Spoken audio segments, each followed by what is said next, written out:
The practice of assertion reason type question. पहला question लिखिए, assertion flowing a field reduces evaporation of water from the ground beneath. Assertion is flowing of field reduces evaporation of water beneath. Flowing. And what is the reason? Reason is this: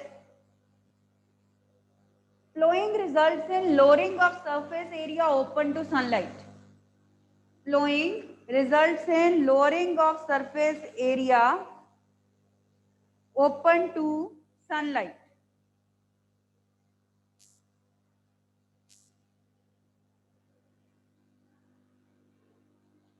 चलिए बताइए कौन C option correct होगी इसमें। Flowing जो है वो ये तो ठीक है कि इवेपोरेशन से प्रिवेंट करती है, नहीं तो उसमें कैपिलरीज बन जाती हैं सॉइल में, और वाटर जो है कैपिलरीज के थ्रू राइज करके ऊपर आ जाता है, सरफेस पे इवेपोरेट हो जाता है, धीरे धीरे सॉइल अपना मॉइस्चर लूज कर देती है। ठीक है, ये असर्शन का मतलब है, वो तो ठीक है, ऐसा ही होता है। सेकेंड, उनका जो रीजन है कि flowing results in lowering of surface area open to sunlight, तो क्या ये रीजन उसका है कि इसलिए ऐसे होता है? सरफेस एरिया का कोई चक्कर तो नहीं है उसमें, कैपिलरीज का रीजन देना चाहिए था उनको, to break the capillaries, because flowing breaks the capillaries and water is not able to rise up to the surface of soil, ये रीजन होना चाहिए था। तो क्या आएगा इसका आंसर?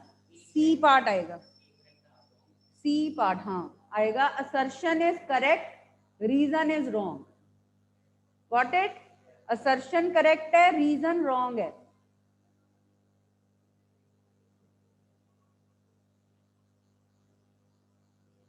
नेक्स्ट लिखिए,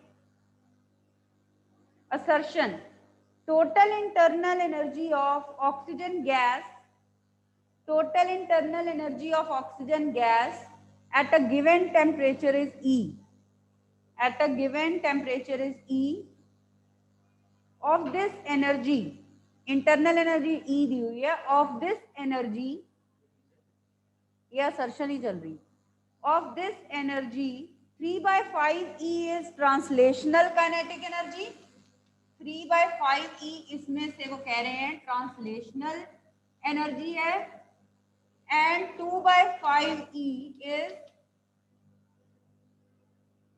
रोटेशनल काइनेटिक एनर्जी। तो टोटल मिला के E हो जाता है इन दोनों को ऐड करके। रीजन है, रीजन लिखिए, potential energy of an ideal gas is 0, potential energy of an ideal gas is 0.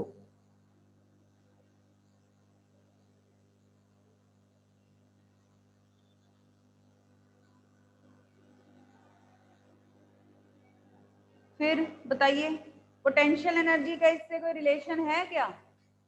Pressure के साथ रिलेशन है, वो हमने प्रेशर और काइनेटिक एनर्जी में रिलेशन किया था एक गैस के लिए, पर पोटेंशियल एनर्जी अलग फैक्टर्स पे डिपेंड करती है, काइनेटिक एनर्जी अलग फैक्टर्स पे डिपेंड करती है। तो पोटेंशियल एनर्जी 0 होने का मतलब ये नहीं है कि एनर्जी को फर्दर हम ट्रांसलेशनल और रोटेशनल काइनेटिक एनर्जी में डिवाइड कर सकते हैं, उस स्टेटमेंट का इस स्टेटमेंट के साथ कोई लिंक नहीं। तो दोनों करेक्ट हो सकती हैं अपने आप में, पर वो उसकी एक्सप्लेनेशन नहीं है। सो आंसर है B part. Assertion and reasoning both are correct, but R is not correct explanation for A.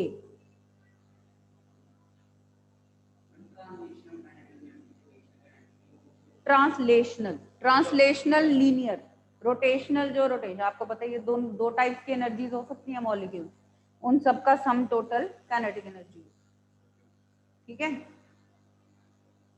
Next लिखिए वर्क एनर्जी के ऊपर। Assertion, force applied on a block, force applied on a block moving in one dimension is producing a constant power, force applied on a block moving in one dimension is producing a constant power, then the motion should be uniformly accelerated। अगर power जो है वो constant है तो acceleration uniform होनी चाहिए। reason is the constant, this constant power divided by time, this constant power divided by time is equal to change in kinetic energy, is equal to change in kinetic energy.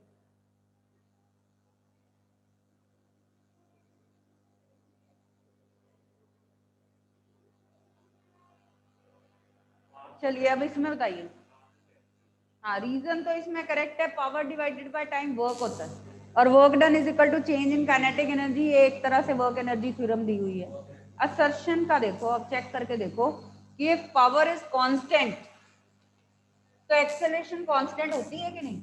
ये NCERT exercise में हमारे 2 question थे ऐसे, acceleration constant है तो power बताइए, power constant है तो एक्सेलरेशन बताइए, अगर आपको याद हो तो उसमें उसकी प्रोपोर्शनैलिटी क्या आती है वो देखते हैं।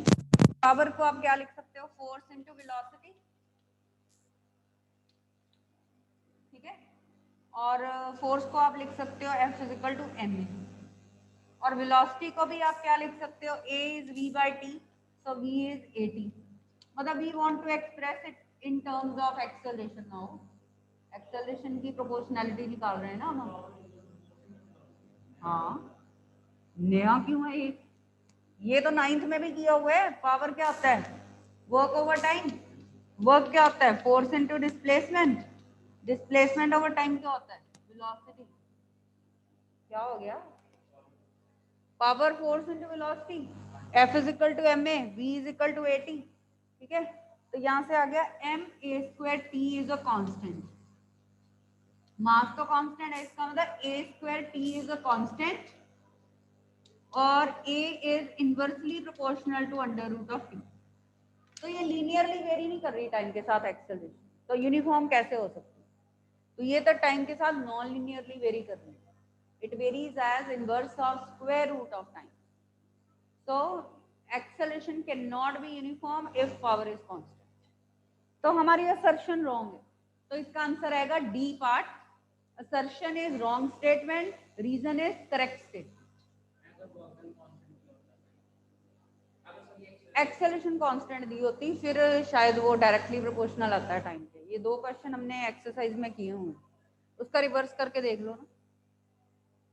वैसे ही आपको टाइम के साथ फिर वेरिएशन देखनी है कि वो यूनिफॉर्म होगी कि नहीं, डायरेक्टली प्रोपोर्शनल है कि नहीं, तब होगी, ठीक है। Okay, let's see now another question.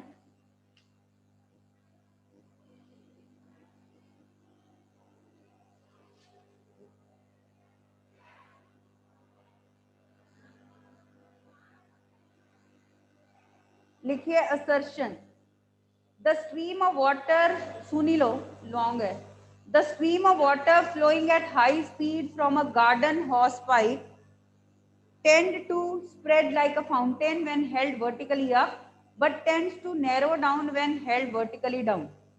Imagine कर सकते हो आप, अगर आप पाइप को ऊपर करो तो फाउंटेन की तरह पानी बाहर आता है, अगर आप हॉरिजॉन्टल कर दो उसको तो वाटर का बीम भी डाउन हो जाता है। Reason, in any steady flow of an incompressible fluid the volume flow rate of fluid remains constant. अगर हम आइडियल लिक्विड लेते हैं जिसका स्टेडी फ्लो है तो volume flow rate of fluid remains constant. क्या ये उसका रीजन लग रहा है आपको, सोचो। पहले तो देखो पहली स्टेटमेंट करेक्ट है, is the first statement correct, हाँ हाँ फर्स्ट स्टेटमेंट करेक्ट है। और volume flow rate of liquid को क्या बोलते हैं बताओ, volume flow rate of liquid क्या है, rate of flow of liquid, volume of liquid flowing per second, वही कैपिटल वी जो है उसकी बात कर रहे हैं, ठीक है। अब वो कौन से फैक्टर्स पे डिपेंड करता है, कौन से फैक्टर्स पे डिपेंड करता है, अरे पॉइजली यहाँ पे नहीं लगेगा, ये तो आपके क्रॉस सेक्शन की बात है, ये कुछ इक्वेशन ऑफ कंटिन्यूटी से रिलेट हो रहा है कि ऊपर करते हैं तो ऐसे आता है, नीचे कर देते हैं तो वो, इसका मतलब यही है कि जब हम वर्टिकली ऊपर करते हैं तो पूरा का पूरा क्रॉस सेक्शन जो है वो एरिया जो है वो आप कहोगे कि एक्सपोज है, तो वेलोसिटी ऑफ लिक्विड कम होती है उस केस में। जब आप उसको ऐसे हॉरिजॉन्टल कर देते हो तो कम एरिया में से पानी बाहर आता है, उसकी स्पीड ज्यादा हो जाती है, तो वो हॉरिजॉन्टल बीम की तरह बाहर आता है। कुछ वैसे रिलेट करोगे आप। तो सबसे पहले देखिए रेट ऑफ फ्लो। आपको याद है इक्वेशन ऑफ कंटिन्यूटी में ये क्या होता है? ये होता है volume of liquid per second. ये तो पता है ना, V क्या है? Volume of liquid flowing per second. तो m क्या है? Mass per second. तो ये मास ओवर डेंसिटी होगी, where m is mass per second. आप ऐसे लिख सकते हो। इक्वेशन ऑफ कंटिन्यूटी में इफ यू रिमेंबर हमारी एक इक्वेशन ये आई थी a1 b1 a2 b2 is equal to m by rho, that is further equal to rate of flow. ठीक है, तो ये जो रेट ऑफ फ्लो है वो av के ऊपर डिपेंड करता है। देखो कंटिन्यूटी से ही रिलेट हो रहा है, तो ये एरिया इंटू वेलोसिटी से के ऊपर डिपेंड करता है। तो अगर एरिया ऑफ एक्सपोजर ज्यादा है तो लिक्विड की स्पीड कम हो जाती है, फाउंटेन की तरह गिरता है। अगर एरिया कम है तो वो दूर तक चला जाता है, एक स्ट्रीम वाटर की निकलती है जो दूर तक जाती है, उसकी स्पीड ज्यादा होती है। तो ये आप इससे रिलेट करोगे। So A option is correct answer. Both assertion and reason are correct statement and R is correct explanation for assertion. R था in any steady flow of an incompressible fluid, मतलब कि आइडियल फ्लूइड की बात कर रहे हैं, the volume flow rate of fluid remains constant। उन्होंने बोला कि रेट ऑफ फ्लो कांस्टेंट रहता है, इसलिए ऐसे रेट ऑफ फ्लो कांस्टेंट है तो इसका मतलब प्रोडक्ट ऑफ ए भी कांस्टेंट रहता है। तो इक्वेशन ऑफ कंटिन्यूटी है एक तरह से वो दे रहे हैं रीजन इसका। Yes this is correct. ठीक है, चलिए नेक्स्ट देखते हैं। केस स्टडी टाइप क्वेश्चन करें अब। Have you started doing questions of case study type from other books? कौन सी बुक? राइट, सो सुनिए case study type question. A collision is an isolated event in which two or more colliding bodies exert strong forces on each other for a relatively short time.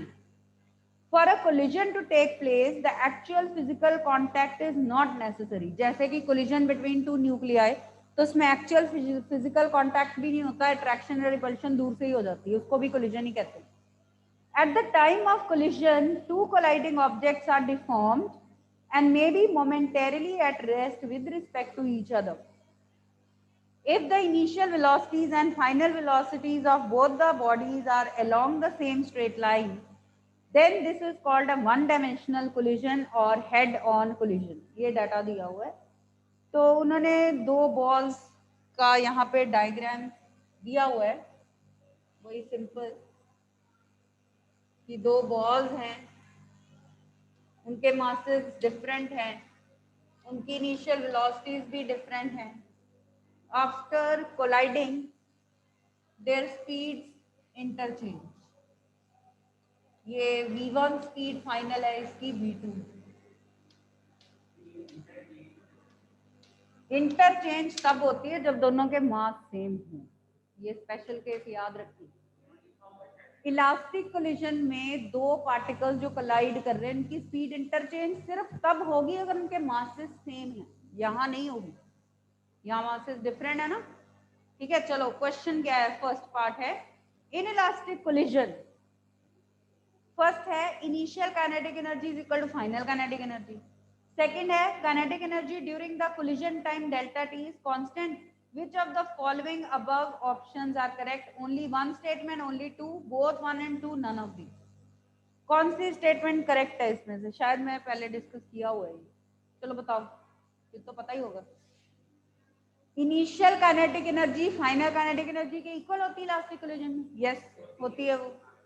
Second है kinetic energy during the collision time delta T is constant.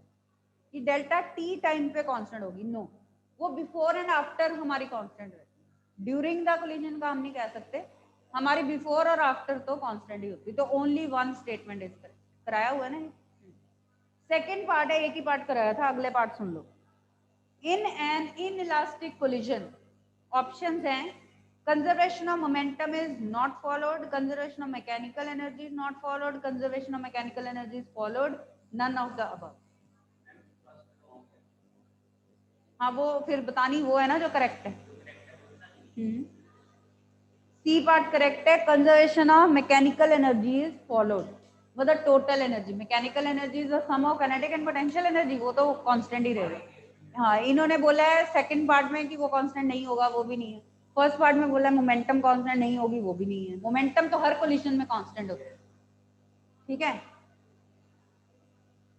चलो इसका एक part है. A molecule in a gas container hits a horizontal wall with a speed 200 meter per second at an angle of 30 degree with the normal and rebounds with the same speed. Which statement is true? एक gas molecule wall से टकरा के वापस आ जाता है same speed से, वो पता ही है आपको. ठीक है. Momentum is conserve. Elastic collision, inelastic collision, both A and B. क्या ट्रू होगा इसके? Both A and B. Momentum भी कंजर्व होगी और ये कोलिजन इलास्टिक भी, तभी वो सेम स्पीड से वापस आ रही है ना. हाँ मॉलिक्यूल जो है कभी टकरा के अपनी सेम स्पीड से रिबाउंड कर रहा है अगर उसकी कोलिजन इलास्टिक होगी, तभी काइनेटिक एनर्जी कंजर्व. तो इसमें बोथ ए एंड बी आएगी. हाँ आ सकती, पर केस स्टडी में नहीं आ सकती. केस स्टडी में डेरिवेशंस नहीं आएंगी. ओके नेक्स्ट पार्ट इसका लिखिए. नेक्स्ट पार्ट लिखो, इसका न्यूमेरिकल टाइप है. A particle of mass 1 gram, a particle of mass 1 gram moving with velocity v1 equal to 3 I cap minus 2 j cap meter per second experiences a perfectly elastic collision with another particle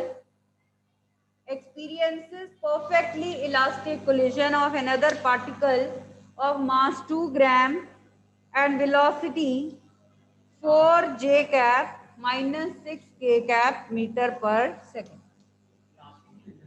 Perfectly elastic collision. Experiences perfectly elastic collision with another particle of mass 2 gram and velocity v2 equal to this. Find velocity of the particle. Particle की velocity निकालनी है. हाँ जी. हाँ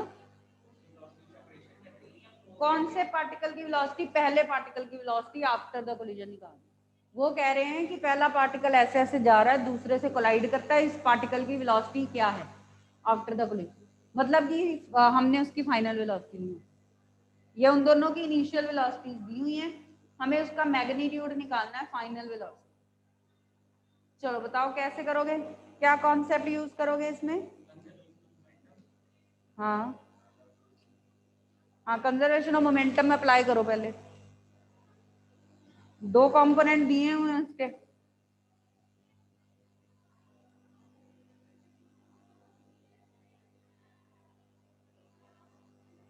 conservation of momentum से देखो क्या आएगा. Try. हम पहले इनके वेलोसिटीज के मैग्नीट्यूड निकाल लेते हैं. एक हम लगाते हैं कंजर्वेशन ऑफ मोमेंटम, एक कंजर्वेशन ऑफ काइनेटिक एनर्जी लगा लेते हैं. 2 इक्वेशन आ जाएंगे, इनको सॉल्व करो. चलो फिर बताओ मैग्नीट्यूड के एक वेक्टर का कैसे निकालते हो आप?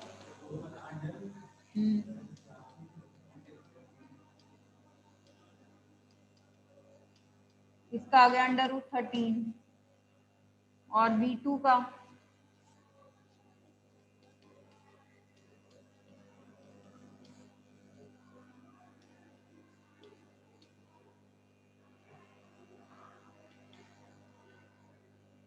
ये आ गए इनके magnitude.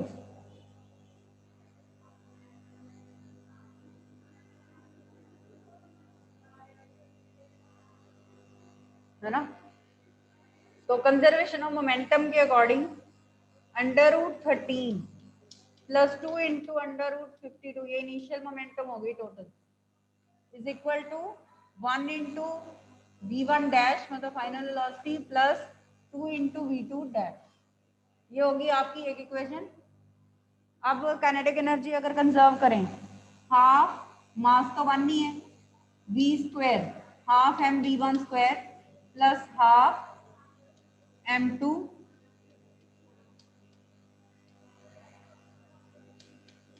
v2 square is half m1 1 है v1 dash square plus half m2 v2 dash 2। तो हाफ हाफ तो पहले तो काट ही दो हर जगह, ठीक है। तो आपके पास इक्वेशन आ जाएगी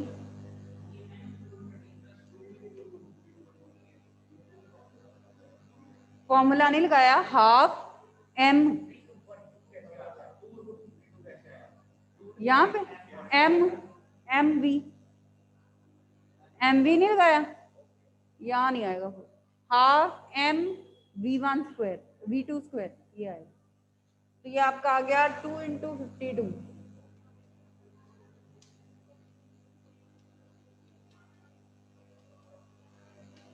अब इनको सॉल्व करो, ये दो इक्वेशन आ गई, ये आपकी आ गई 117 इक्वल टू दिस, ठीक है। और दूसरी तो ऐसी आपकी कॉम्प्लिकेटेड है पहले, ये ज्यादा मुश्किल हो जाएगा मुझे लगता है। अगर आप एक्स एक्सिस वाई एक्सिस के अलोंग करते तो फिर भी मेरे को लगता है ठीक रहना था। चलो अब तो इनको ही सॉल्व करना पड़ेगा। फाइंड v1 डैश, पहले पार्टिकल की वेलोसिटी आफ्टर द कोलिजन निकालनी। अब आप ऐसे करो, इनको पॉइंट्स में पुट कर लो। √13 को क्या लिखोगे आप? 3 पॉइंट समथिंग, किसकी? वो तो कट ही जाने थे दोनों साइड से, वो कोई प्रॉब्लम नहीं, ठीक है। और √52 को आप क्या ले सकते हो? 7 पॉइंट समथिंग। तो इनको पॉइंट्स में लेके अब सॉल्व करिए, यहाँ से एक वैल्यू इसमें पुट करिए, सॉल्व करना पड़ेगा। दो इक्वेशंस हैं, दो अननोन वेरिएबल्स हैं, वो सॉल्व हो सकते हैं, ठीक है। तो इनको सॉल्व करिए, आंसर नोट कर लो। आंसर आएगा v1 डैश इज 4.6 मीटर पर सेकेंड।